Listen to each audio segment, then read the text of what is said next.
भाई मैं सूरा जो आपका रियल एस्टेट का अपना क्रक्स है ना, वो इसमें अंदर कुएं में बंद कर रहा हूं दरिया को। तो प्लॉटों में जिन्होंने होल्ड किए हैं प्लॉट, उनको 20% की ग्रोथ नहीं मिली है।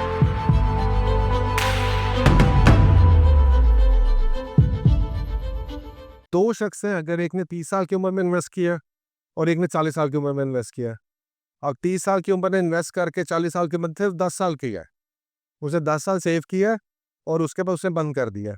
और 40 साल वाला जो है वो अगले 20 साल करता रहा और उससे ज्यादा आरओआई भी लेता रहा।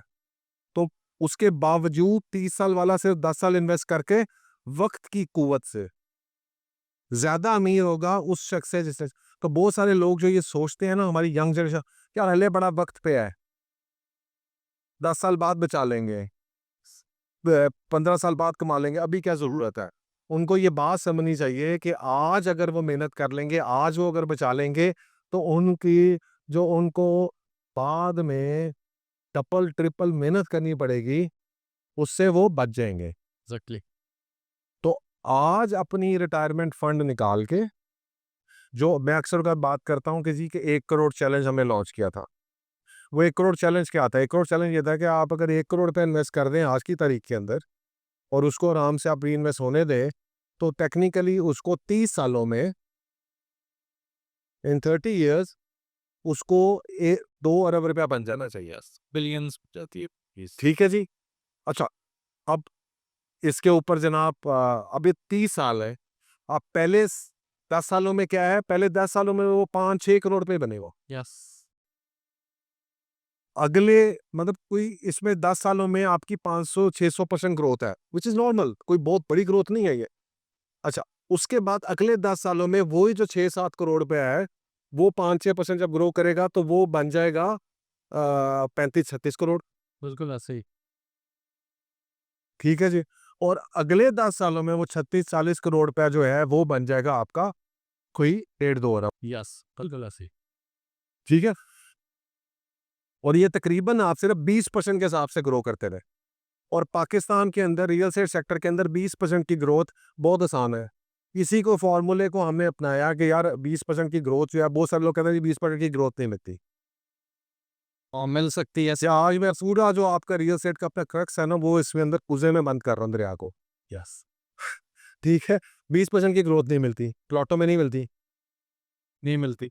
अच्छा, चीज़ों में नहीं मिलती है। अच्छा, प्लॉटों में मिल जाती है, लेकिन चूंकि पहले मिल जाती थी, अब नहीं मिलती है। अब पिछले कुछ 4-5 सालों से बहुत टफ हो गए, 3 साल प्लस। नहीं, 4-5 साल से अब वो मिलेगी भी नहीं। यानी एक्चुअली देखें, 4-5 साल से नहीं हुआ, वो टेक्निकली पिछले 10-15 सालों से हो गया है। ये आप इसे 10-12 सालों से उठा लें, तो प्लॉटों में जिन्होंने होल्ड किए हैं प्लॉट, उनको 20% की ग्रोथ नहीं मिली। बिल्कुल ऐसे। एवरेज ग्रोथ है प्लॉटों के अंदर वो 10 से 12% है। लेकिन अगर एवरेज आप इसे 10-12 सालों के लिए आएंगे तो 10 से 12% है। ये स्टैट है, ये डाटा है, कि मैं नहीं कह रहा। एग्जैक्टली। अच्छा। अच्छा, और अब आगे चल के शायद कम हो जाएगा, इतनी रहे। 10 से 12% ग्रोथ के ऊपर आप हासिल नहीं कर सकते ये टारगेट। आपको 20-25% चाहिए। 20-25% की जो वाहिद जगह है वो है कि जहां पर आपको डबल स्ट्रीम ऑफ इनकम मिल जाए। अच्छा, अब वो कहाँ पे मिलती है? उसका हमने नतीजा ये निकाला कि अगर रेंटल इनकम आना शुरू हो जाए 8-10%, तो 8-10% प्रॉपर्टी तो अप्रिशिएट कर रही है कैपिटल गेन्स में। यस। तो ये 8-10% वो मिला के, 8-10% रेंट मिला के 20-22% हम इवेंचुअली अचीव कर लेंगे लॉन्ग टर्म पे। और ये एक स्टेबल लॉन्ग टर्म ग्रोथ है, इसके अंदर वो उतार चढ़ाव नहीं है।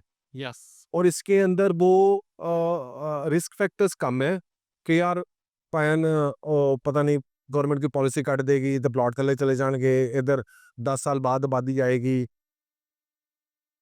तो उस चीज़ को हमने कटेल करके, तो हमने कहा कि यार ये जो रेंटल प्रॉपर्टीज है, I think they are the best solution.